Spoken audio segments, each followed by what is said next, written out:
Gohar Shahi Marhaba. I always say to people that all religions have some portion of spirituality in them. Because without spirituality, you cannot be connected to God. Therefore, it's important for all religions to at least have the basic principles of spirituality. However, spirituality is not a religion itself.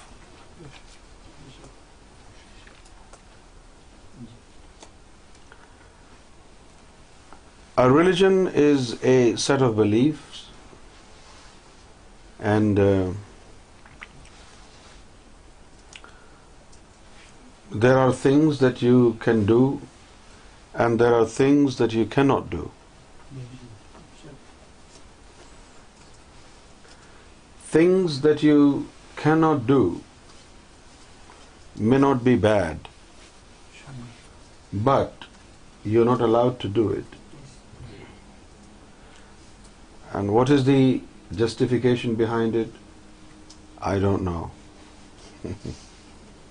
According to some religions, some things are permissible to be practiced, and the same stuff, according to other religions, are prohibited.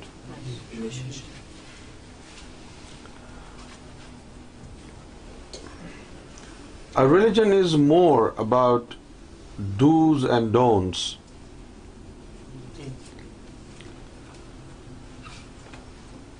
But a religion works better when spirituality is practiced and only the basic principles of spirituality are practiced in all religions.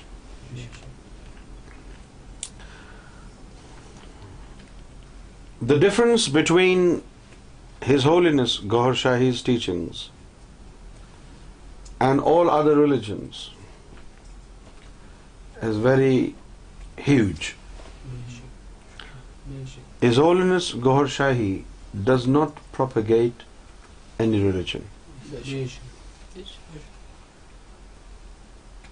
His Holiness Gohar Shahi has introduced to this world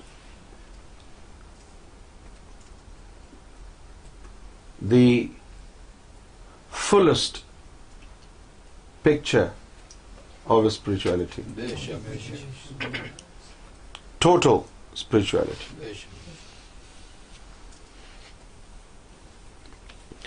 And there are many things that you are able to do when your souls are spiritualized. For example, when you discover that there are 7 souls in you, and you're supposed to initiate them, and you're supposed to awaken them, enlighten them all. Once they are enlightened, you have access to a lot of celestial facilities. Number one, you feel closer to nature. Number two, you have deeper understanding of the creation of the universe. And then you will begin to have the know-how of the future, and you will understand the purpose of your presence on earth. And then you will begin to know who are you and what are you. Are you a body or are you a soul? And do you have any power? I mean, what is it that you can do and what is it that you cannot do?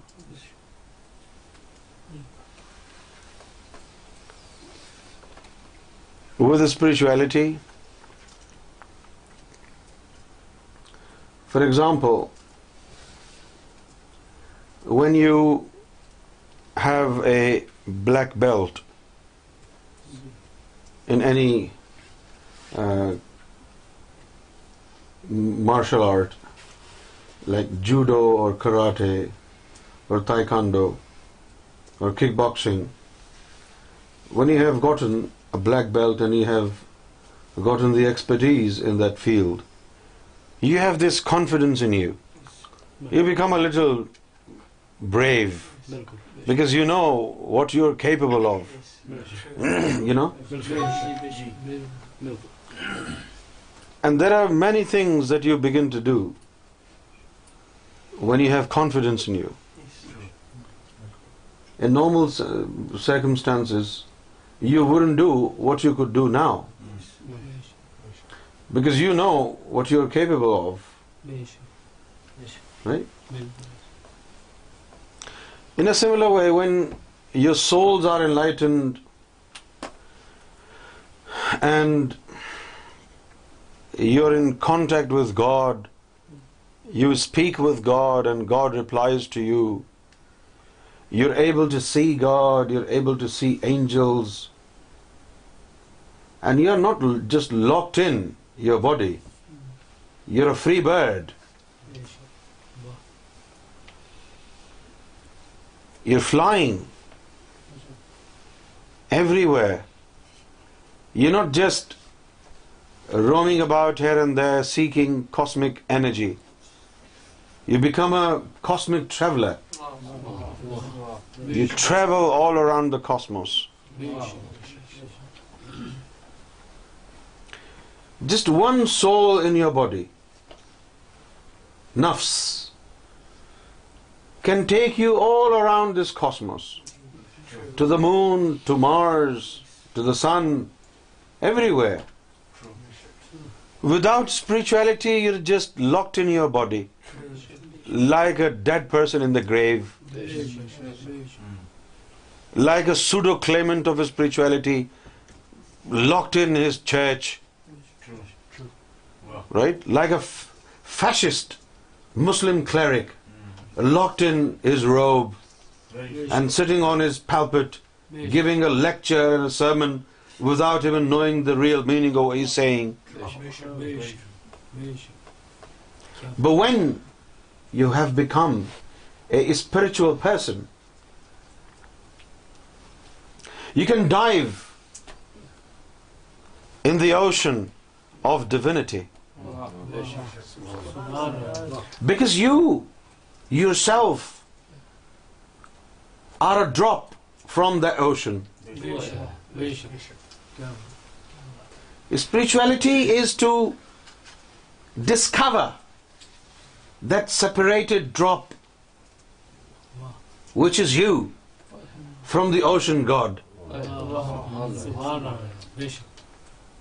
towards the culmination of your spiritual heights and peak.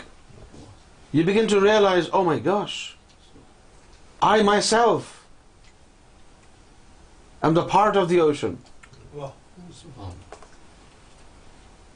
I myself is a drop of the ocean. The name of the ocean is God, divine. The moment you realize who you are, you want to return to your base. You want to return to your origin.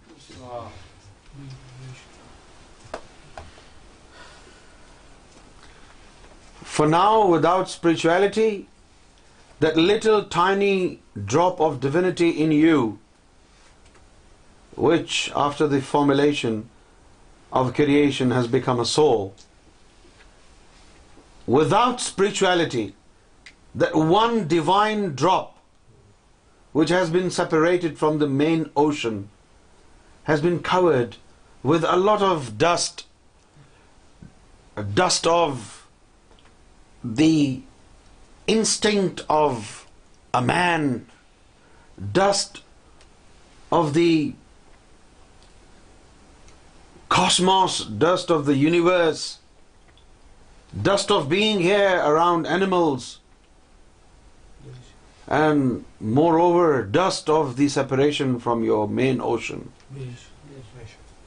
When you are separated from the ocean, a drop, a tiny drop, has no value. But when that tiny drop returns to its origin, the ocean, it turns into a mighty wave.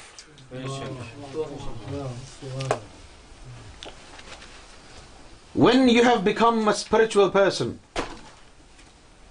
you are no more a tiny drop. You turn into a divine wave. And wherever you go,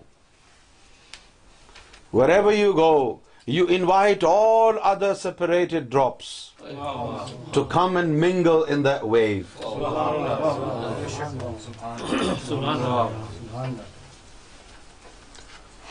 To have a bigger tide.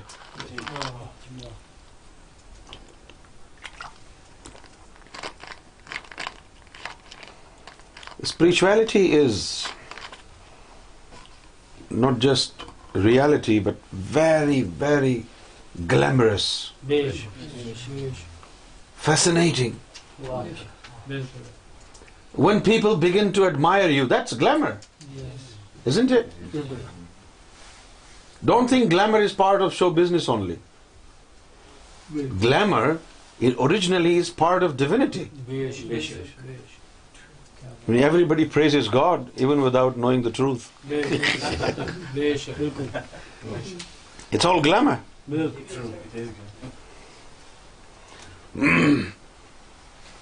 When you have the power in your hands, right? It's sunny and you say rain and it rains, right? And when there is a hurricane in the ocean and you say stop and it stops, then you should understand that your drop has now turned into a wave and is part of the ocean. You do not claim you have become God, right? But you have merged into your basic reality. This is a spirituality. Now, in order to embark upon spiritual journey, it's not the body that will adopt spirituality. It is the souls inside the body. What wakes up and what sleeps is the body. God said in Quran, La ta'khudhu saynatun wala nawm. He said he doesn't yawn and he doesn't sleep. What about the souls? Even the souls do not yawn. Even the souls do not sleep. It is the body that goes to sleep, not the soul. قرآن مجید میں اللہ نے فرمایا ہے کہ ہم کو نہ اونگ آتی ہے نہ نیند آتی ہے. What about the souls? No, because the problem is because you don't differentiate between these two things, because you do not know spirituality. You do not know about your soul. Right?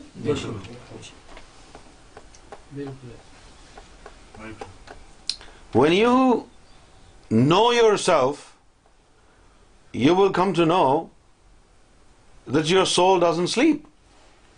Your soul doesn't yawn.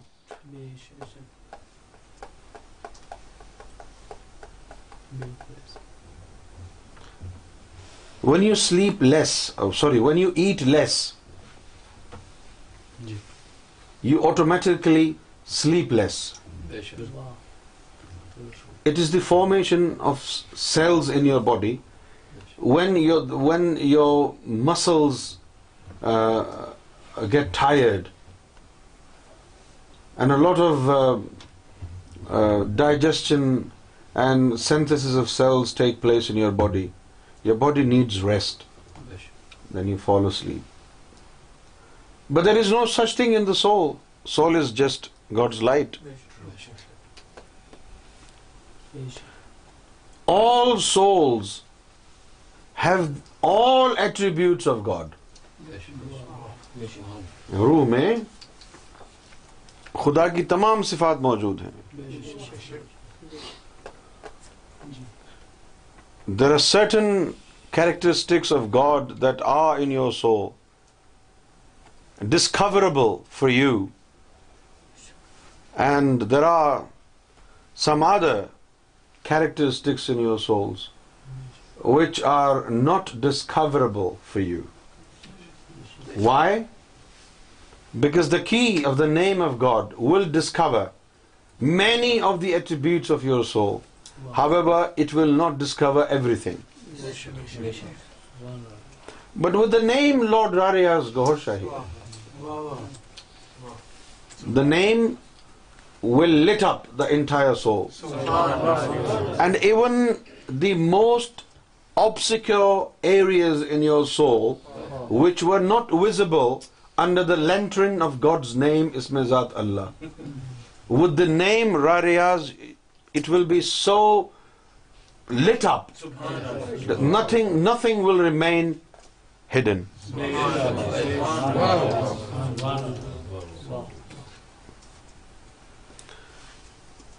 One beautiful thing about spirituality is you don't have to do anything. You're a sleeping partner. You see, in the West, people think the seeker of the path, the follower, the disciple, has to work hard and do this and do that. No, this is not the case. The spiritual guide is the active part, it takes the active part. He has to nurture your souls. He does it spiritually. You don't have to do anything. You just do what he asks you to do. And he does the rest.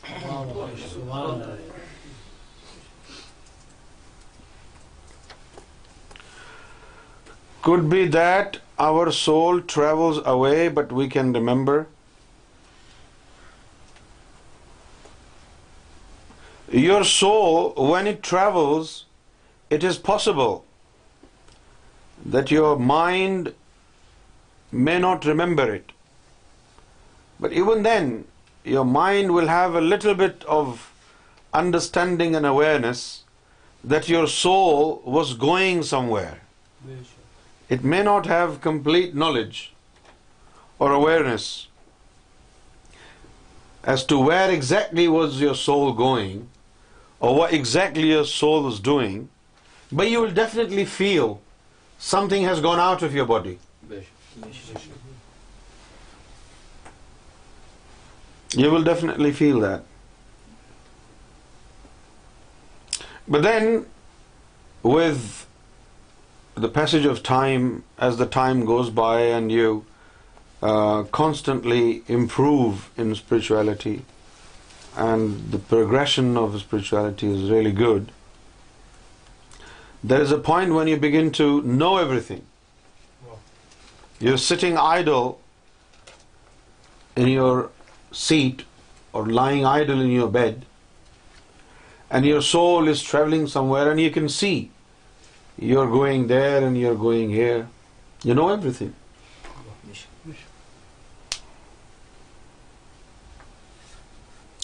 In spirituality,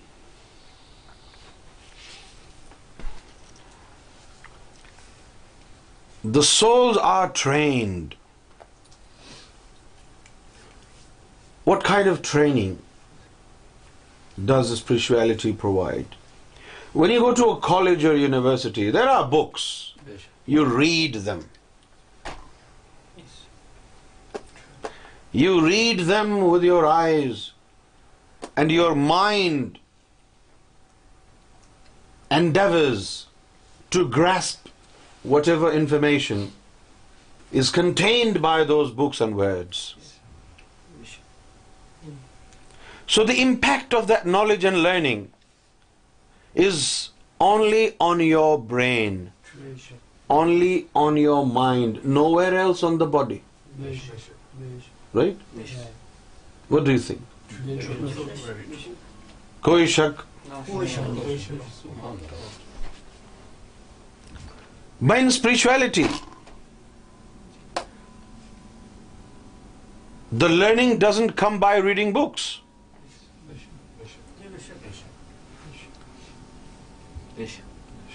In spirituality, learning doesn't come by books.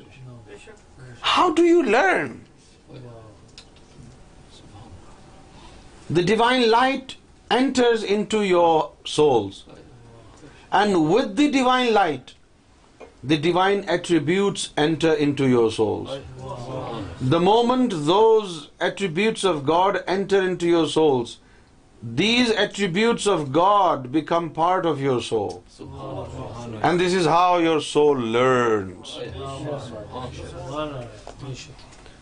And gradually you're saying goodbye to yourself and welcome to God. And a day will come in your life when you will say to yourself, I am no more. The God has taken place. My souls have adopted the divine nature. My own nature diminished. And when your soul has absorbed all the divine characteristics, all the divine attributes, then you become an embodiment of God on earth. Some people are so blind by their inner eye that they cannot say Jesus as God. But with the teachings of Lord Riaz Gohar Shahi, a common man, upon realization of the truth, will abruptly say, I exist no more. Who is it then?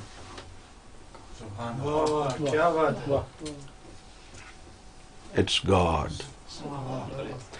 And he doesn't have to make this announcement that he has become God. People will see. He doesn't behave the way he used to behave. Why is he so kind? Why is he so nice to everybody? You know, when you're kind to certain people, you're generous to certain people. Yeah? Now everybody is generous here. But as a human being, you're nice to certain people. You're kind to certain people. You make sacrifices to certain people. Some people say, oh, what is a sacrifice? You know, day and night you make sacrifice.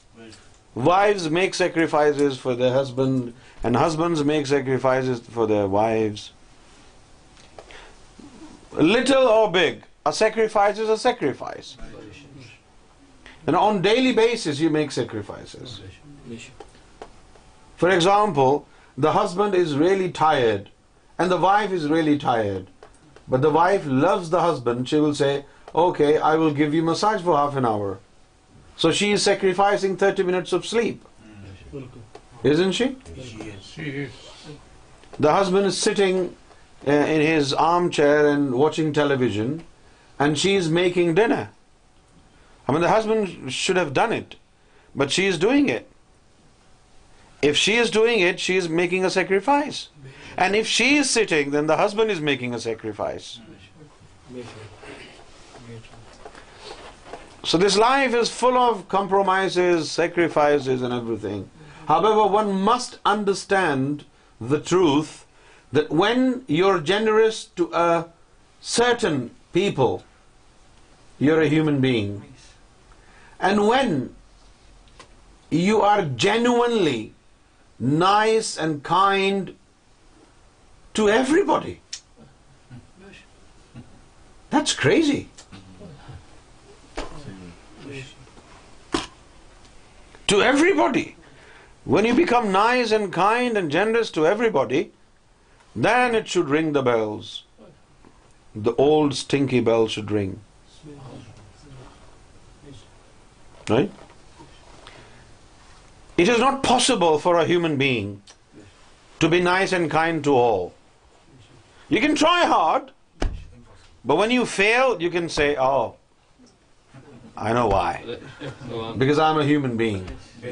But when you adopt spirituality, this is what you will be one day. You will be nice and kind to everybody. You will be nice to cows. You will be nice to buffaloes. You will be nice to dogs. You will be nice to pigs. You will be nice to donkeys and asses. You will be nice to everybody. I mean, it's easy to be nice to human beings, but it's not easy to be nice to a dog. It is not easy to be nice to a buffalo. A buffalo doesn't have intellect. भैंस की अकल होती? मतलब भाई भैंस बड़ी है क्या अकल? अकल तो नजर भी नहीं आती. भैंस कितनी बड़ी होती है?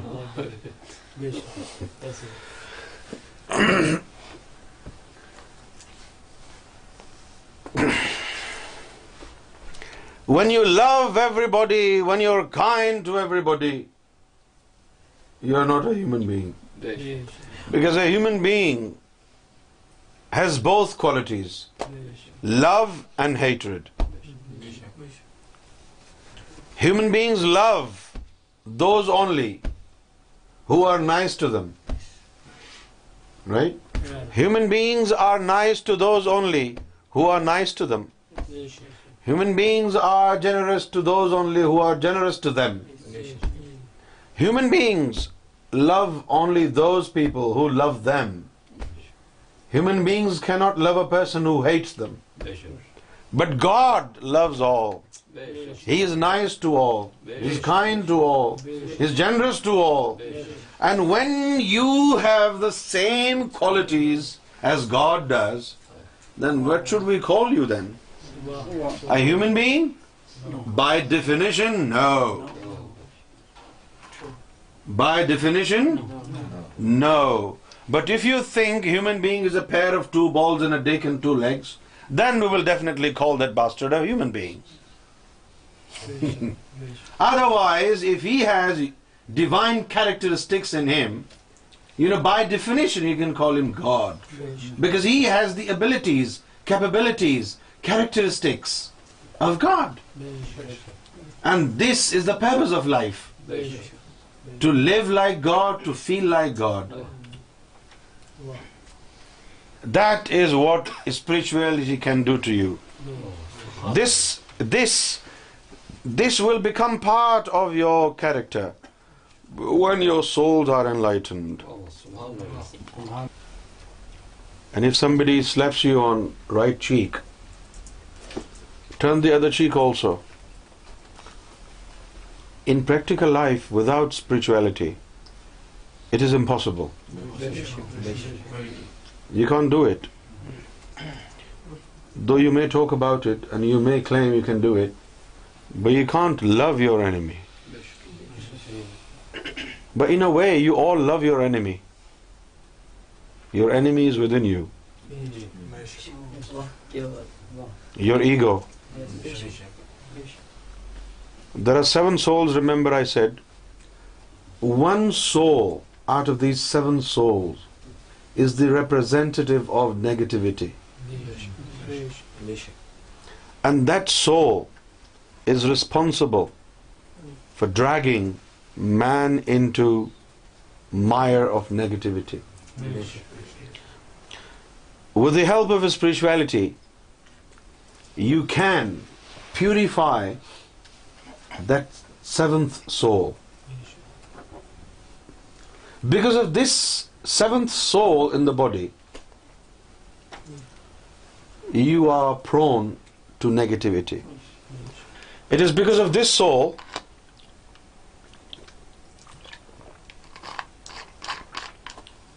that you are inclined to do bad things. It is because of this soul that you are inclined to hate people. And whoever becomes obedient to this soul, he becomes a complete devil. Why the world is torn apart, there are no moral values exercised, practiced anymore in this world, is because people have forgotten that they're supposed to tame and purify the seventh soul in their body. They're trying to diminish the negative characteristics in them. However, they do not know where is the center of negativity and what possibly could be the solution, and how to take care of this negativity.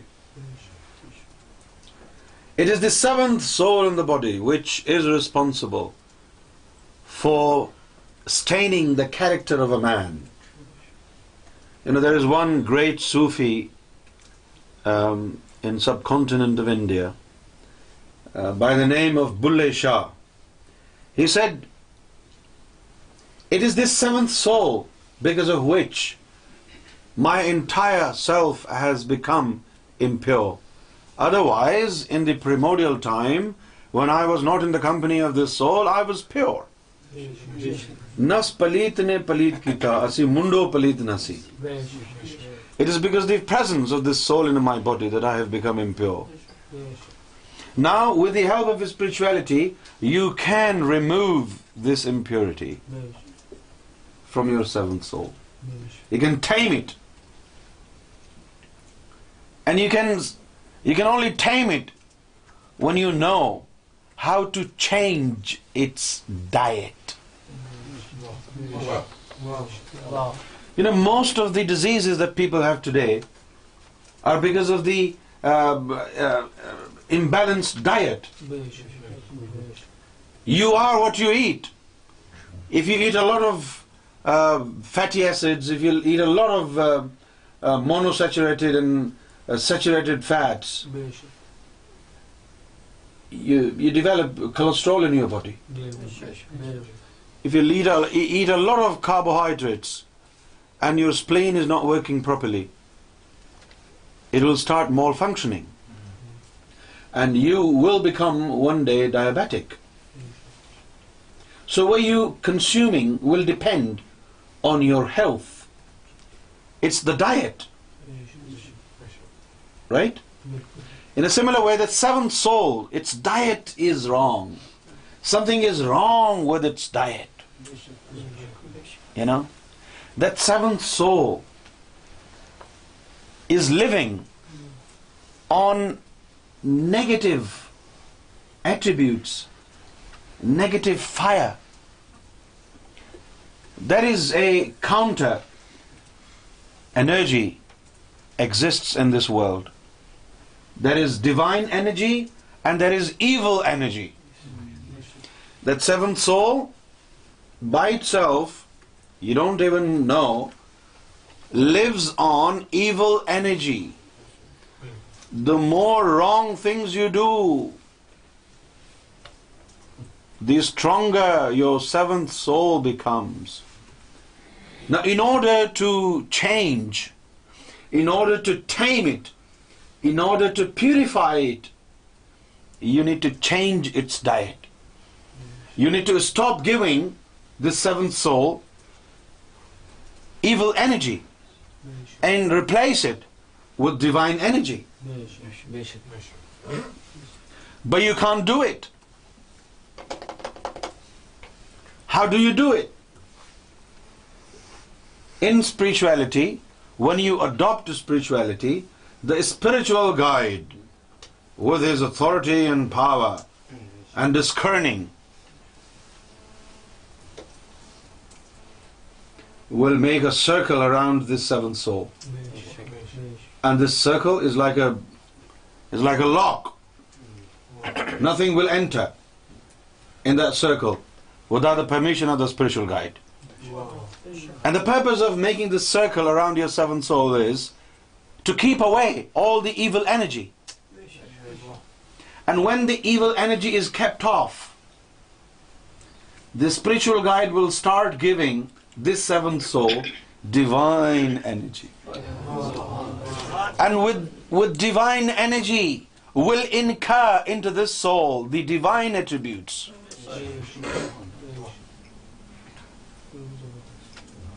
Right? When this seventh soul has stopped taking any amount of evil energy and now it's been replaced with divine energy, in no time the starts of purification will start. The process of purification will start. And the more divine energy enters into it, the more divine attributes will manifest through your character. And one day, when all the evil energy is taken out from this seventh soul and it is filled with divine energy, you will no longer hate anybody. You will no longer think bad of anybody. It will adopt divine energy and divine character. This is how you take care of this. Did you say in female? It's inside the stomach. Right, inside the stomach, yeah. It is inside the stomach, I say it. This It's more than the stomach, then it has to do with the senses. Is she saying, is it to do with senses or the stomach? Yeah, the ego is not. The ego is certainly not a physical matter. Hmm. It's light. It's negative energy. Whereas all the souls are made of some light and energy. This can't be seen by the naked eye, and it's rather Catalina. It's like the Hindus talk of chakras. They're not sure what they are. They have a basic idea, and they talk about balancing chakras. But these chakras, these souls, are dormant. This is probably where they go wrong. They're trying to balance things that are sleeping, in a sleeping mode, and then they're not aware that these need to be reawakened, which is what I mean. You're in the right place, because this is the true spirituality. These souls need to be revived and awakened, then they can be balanced. You can't balance them before they're awakened. True. So this ego, don't think it's something that you can see. It doesn't mean somebody with a big stomach has got a big ego or anything like that. It's not physical matter. It's something that we can't see. But sometimes this is the case. And I'm sure that there's Brother Younus has all the knowledge, because actually, Catalina, this soul changes forms. Yeah. And this True. is a very crucial part of spirituality, and it's a good indication of what progress you're making in spirituality, is in what stage that soul is. And if we can ask Brother Younus now, or maybe another time, he would explain exactly from A to Z, when you're born, what form that's in, and if you're lucky enough to find a spiritual master who can help you fight that and develop it into a better nature, then that creature changes form. And sometimes if you're even luckier, like some of us have been, we've actually been able to see it in its different form, and it gives us some encouragement that When the baby is born, the angels insert 6 souls in the body of the baby, and these souls are transported from the celestial realm, and at the same time the devil inserts a soul in the body, the seventh one.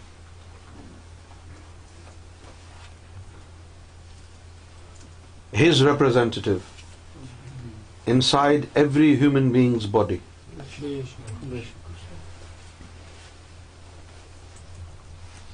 Right? This trouble started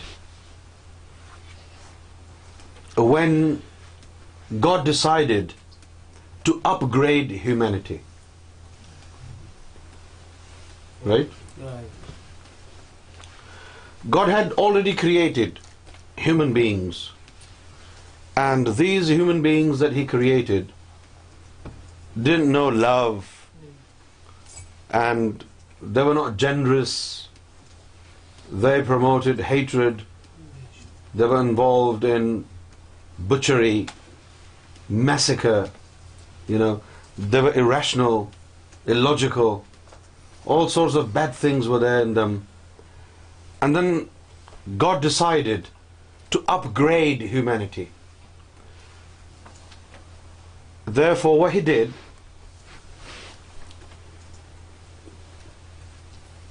He decided to create a noble human being.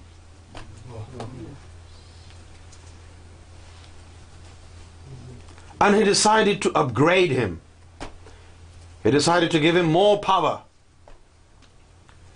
and more hunger for adopt divinity and appetite for goodness.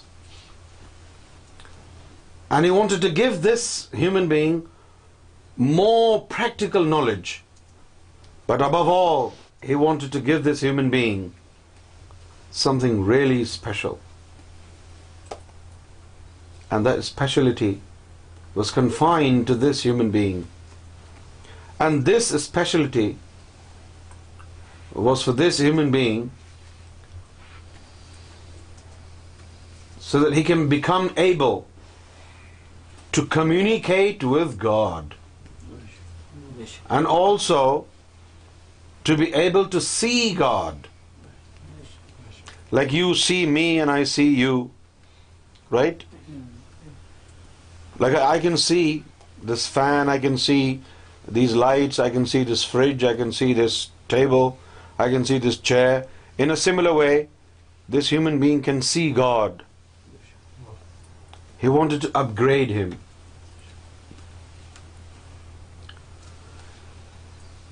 Now, before this, angels were superior to human beings.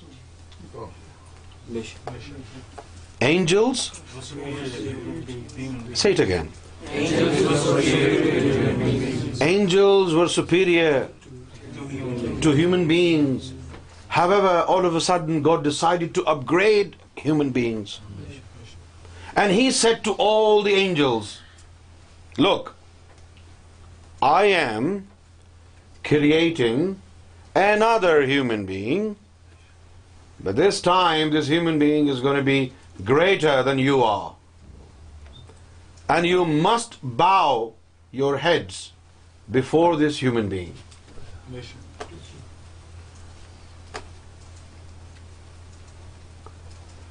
And all the angels got really surprised. And they said, how come this human being can be greater than us? And they said to God, oh God, haven't you seen these human beings, what they did in the past? They promoted hatred. They carried out bloodshed. And you didn't like it. And yet again, you're creating a human being. And on top of that, you're saying this human being is going to be greater than us. The angels were really, really surprised and taken aback. However, God is God. He said, no, you do not know what I am going to teach this human being. And if you think you are greater than this human being, tell me what is the knowledge of my names. And these angels said, oh God, come on. How would we know what you did not teach us?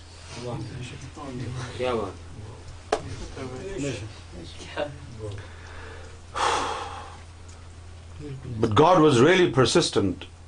He didn't forget. He said, no, you must accept his superiority. And you must bow down in respect to this man.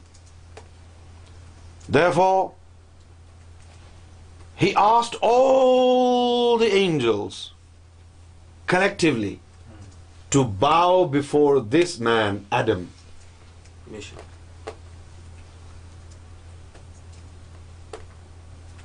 They all bowed before this man, for except one.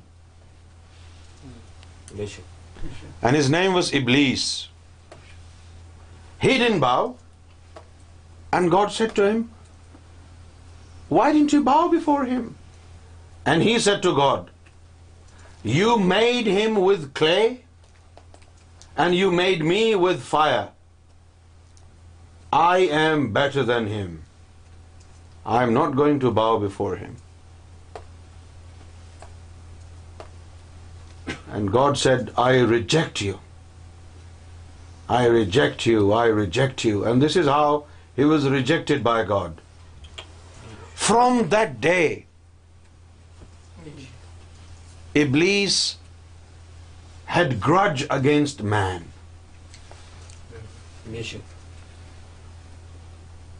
He didn't like Adam, the new improved version of man, the new Adam. He didn't like him. God said, when I send Adam on earth, I will manifest through him. He will be in contact with me. He will spread love and peace. And Iblis said, okay, let's see. This is when all the strife began. And then, subsequent to this, when a man is born into this world, as soon as the angels come down with 6 souls, Iblis is also there. And he inserts in the body of the baby a soul from him to represent him in him. He inserts a soul. Obviously, Iblis was made of fire. So this soul is also made of fire. Right? When this soul is inserted in the body of a baby, the baby cries. Its diet is fire, heat. Right? And negativity. This is why you will see the babies do not do any sins, right? The babies do not know anything bad. But even then you see small babies have jealousy. Right? You see, small babies have jealousy. They have arrogance. They are also stubborn. Why? The babies do not know anything. Why the babies have jealousy? Why some of the babies are stubborn? Why some of the babies are arrogant? Not about the other babies. Even brothers and sisters cannot stand aside of each other. When the parents give more importance to another baby, their brother or their sister, they cry. They can't take it. They feel jealous. They have problems. Why is it so? Because of that negative soul in them. Because of the presence of the 7th soul in them. Right? So this enmity against humanity, against human beings, is started on the first day when God decided to upgrade man, and when God decided to upgrade man to a degree where no angels can reach.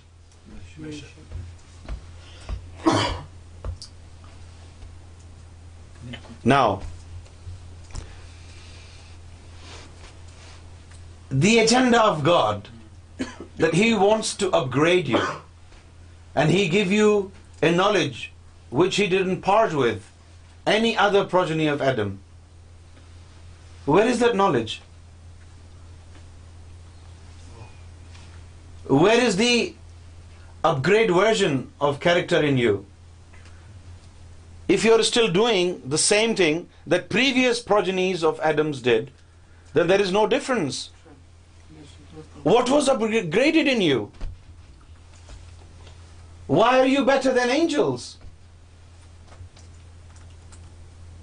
Because when you are born into this world, you're supposed to seek company of a spiritual master.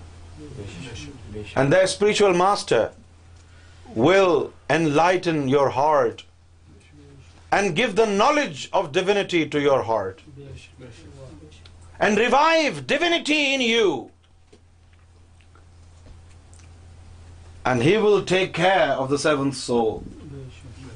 With the help of His spirituality, the spiritual master will purify that seventh soul. And when this soul is purified, initially, it changes forms, right? This seventh soul initially looks like a dog. Okay? It looks like a dog. But when it is purified, when it goes through the system of purification, this dog transforms into a horse or a bull. And when more purification is done, this horse or a bull transforms into a goat. And in the final stage, when the utter purification is achieved, it transforms into a man. Then you become a man. And when this seventh soul is purified, it comes out of your body. It looks like you. It takes your shape. You're sleeping in your bed, and the soul is out of your body, roaming around here and there, and people think it's you. Similarly, all of the souls will also take your shape after spiritualization. I hope you understand it. Brother Younus, the origins, could you tell us what happens after death? What happens to this soul?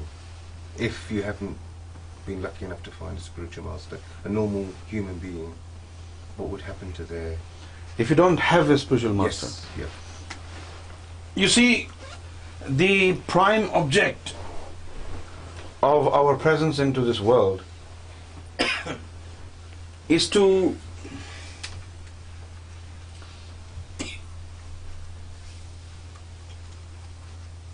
awaken our souls, right? For example, if I say to you,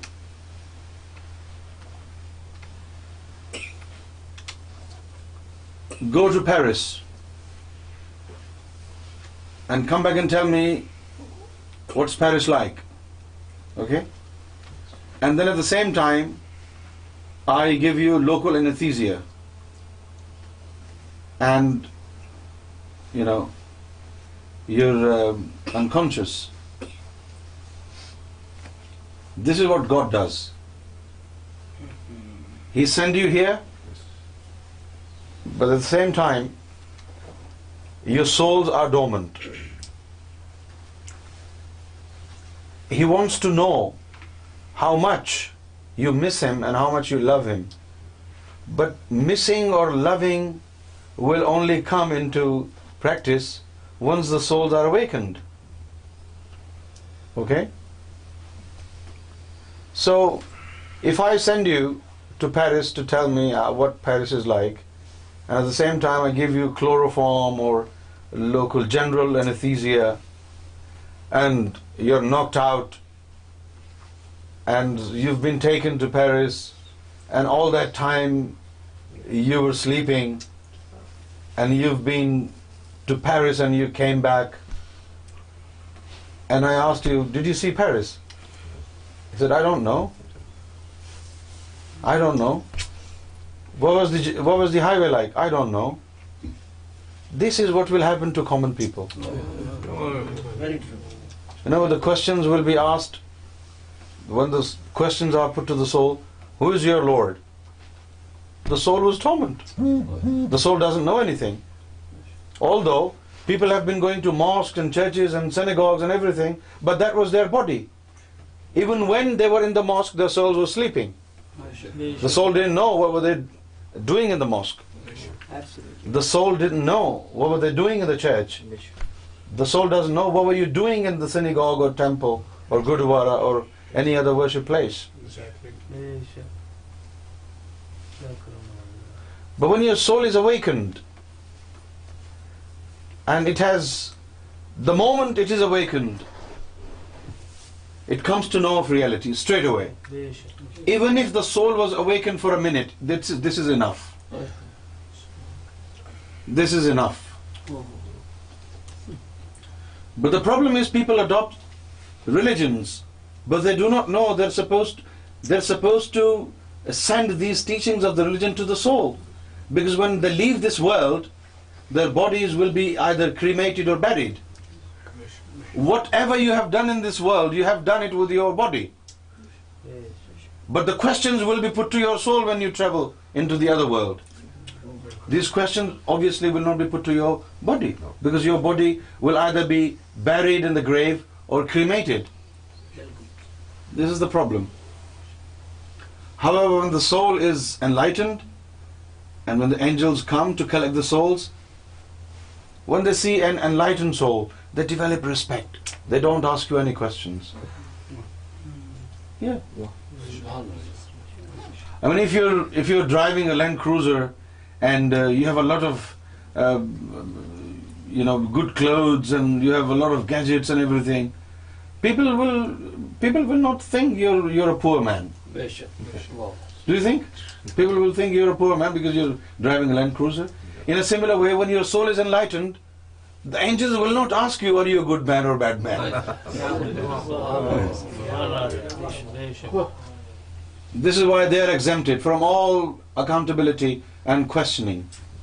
When the soul is enlightened and shiny, it is exempted from accountability and questions. When the soul is enlightened, we see this world is paradise, is not.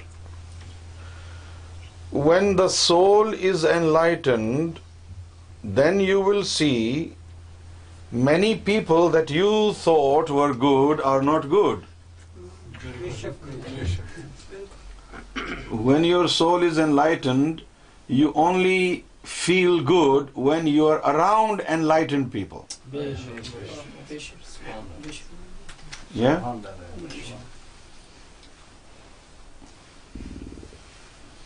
And those who are not enlightened, they will not feel comfortable with you.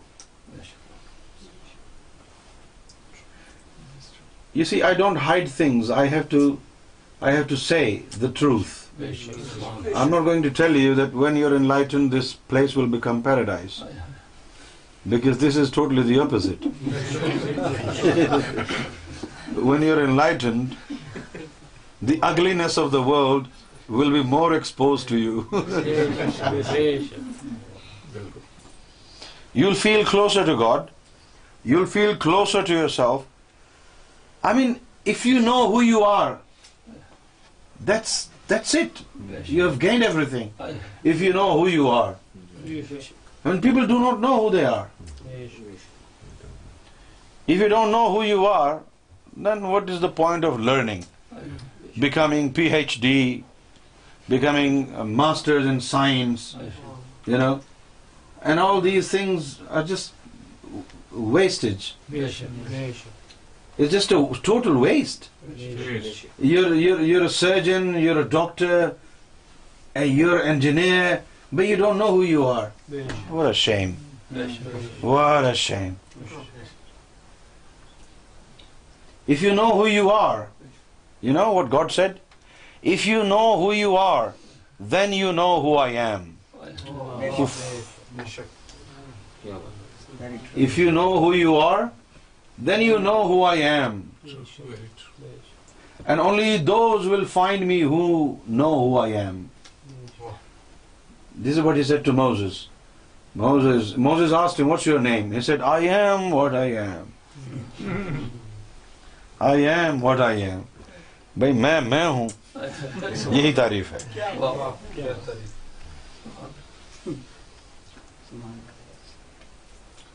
You know, sometimes I cry when I repeat these words.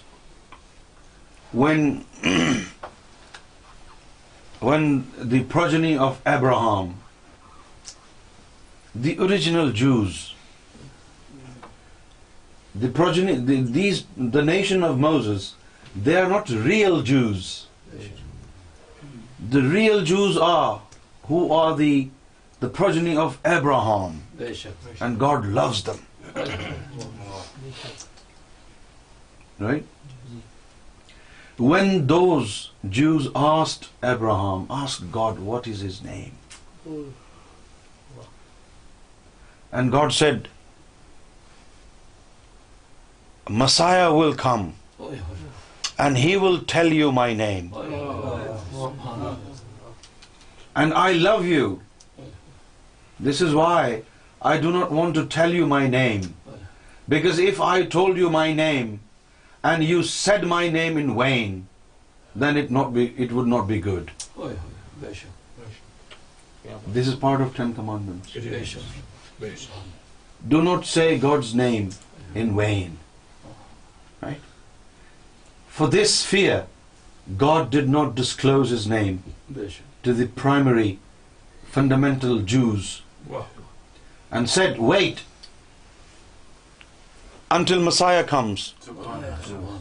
Right? Now, what did God mean when he said, I do not want you to take my name in vain? The Messiah will come and he will tell you my name. Why? When Messiah comes and tells them God's name, the fear still exists. Even at the time of Messiah, people can say God's name in vain. But no, that's not the case.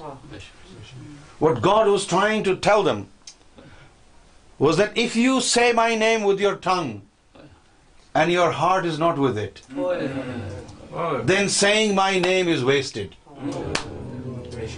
When you say my name with your tongue and your heart does not have its source and your heart doesn't have its light, then taking my name is wasted. But the Messiah will come and he will implant my name into your hearts. Then you say it with your tongue or your heart. It will not be wasted.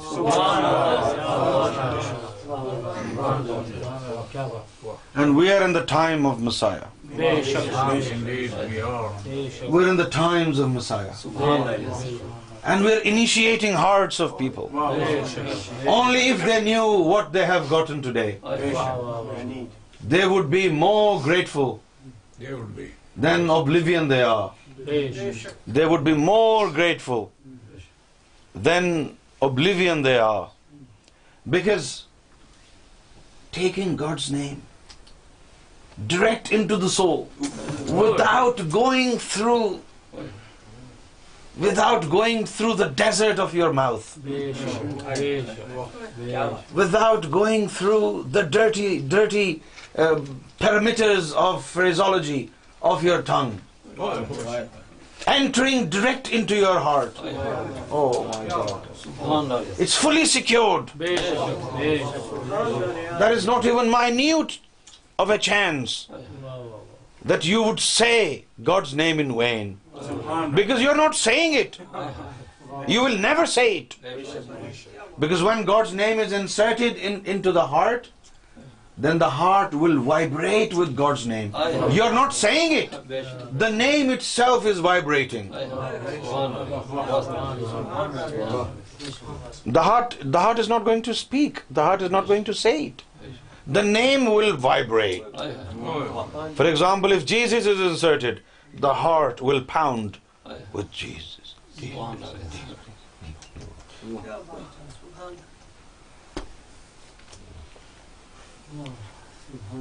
The God was really merciful upon them. He said, no, I'm not going to tell you my name. What if you take it in vain?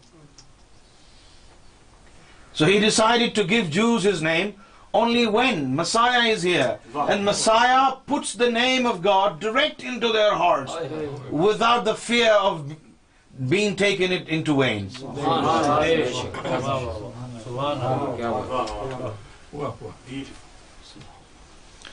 And here you go now.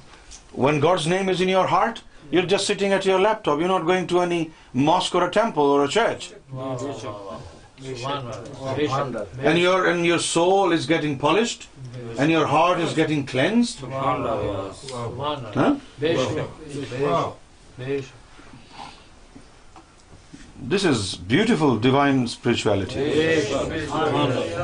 You're not doing anything. You're just sitting on your ass comfortably. You're not doing anything. Wow. Nobody knows. Everybody thinks, don't take God's name in vain. They don't know what does it It mean. means don't blaspheme or don't say, oh my God. They think it means this. And it doesn't mean, oh my gosh. Yeah. This is the reality. Brother Steve, would you like to comment? Oh. Brother Steve is going to comment. Today, I mean, I'm shell-shocked. Really shell-shocked. These 10 commandments that I've been hearing since birth, I'm just being told one of them is a completely different to what we were told. Oh my gosh. Brother Younus said that the true Jews were the progeny of Abraham. Yeah. They were the ones, and God loved them. They were the true Jews. And one day they asked Abraham, can you please ask God what his name is, what his real name is? And God replied that I won't tell you.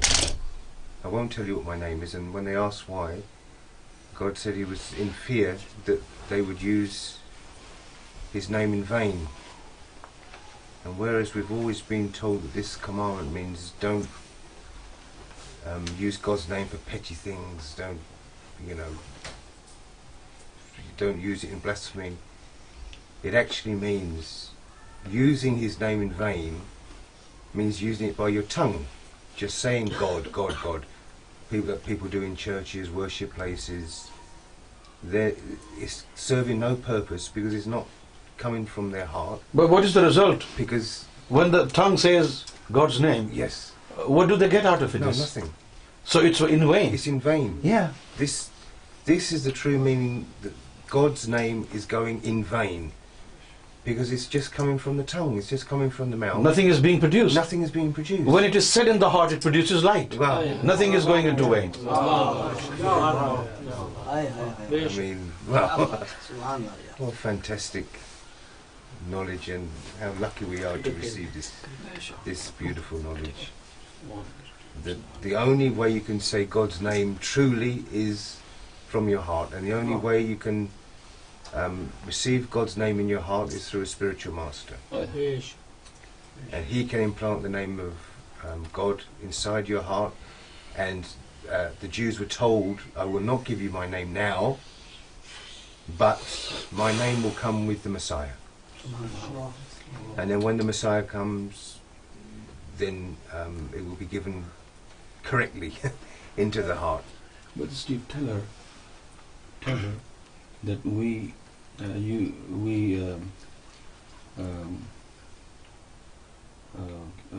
giving you a spiritual authority in your heart tonight. Oh. You can now initiate people. Oh. Whatever name of God they want, you can initiate them, ask them to repeat the name, few times. Well, Sister Catalina, Yeah. I don't know if you heard His Holiness. He's made an announcement tonight Subhanallah. during the mehfil that if you're willing, and I'm sure you will be, that His Holiness will give some extra energy, extra light into your heart, and you can initiate other people's hearts Subhanallah. Yes. exactly as yours was initiated.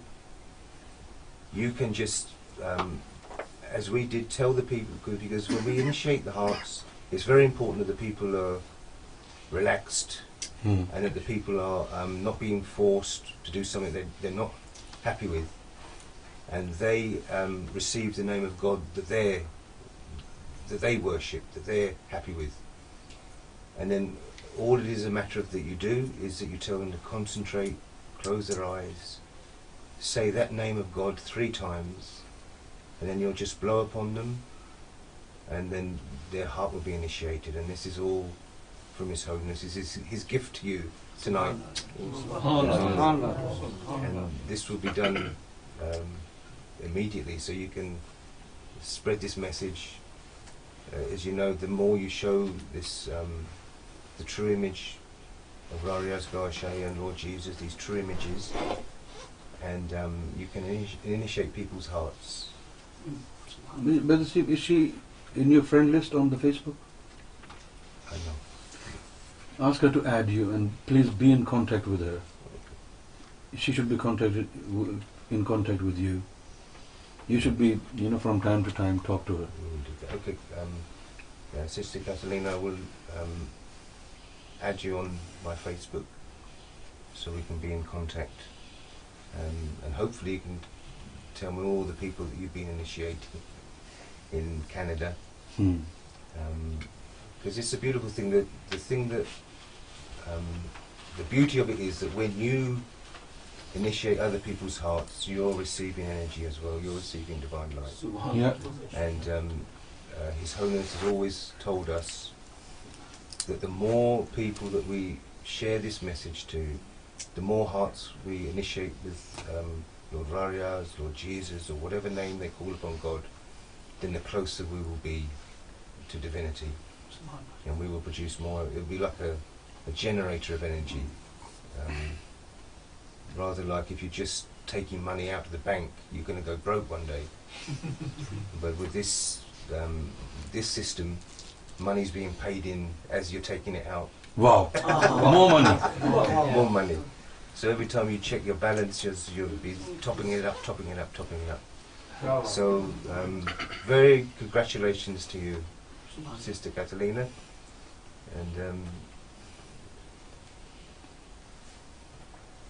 And that's all?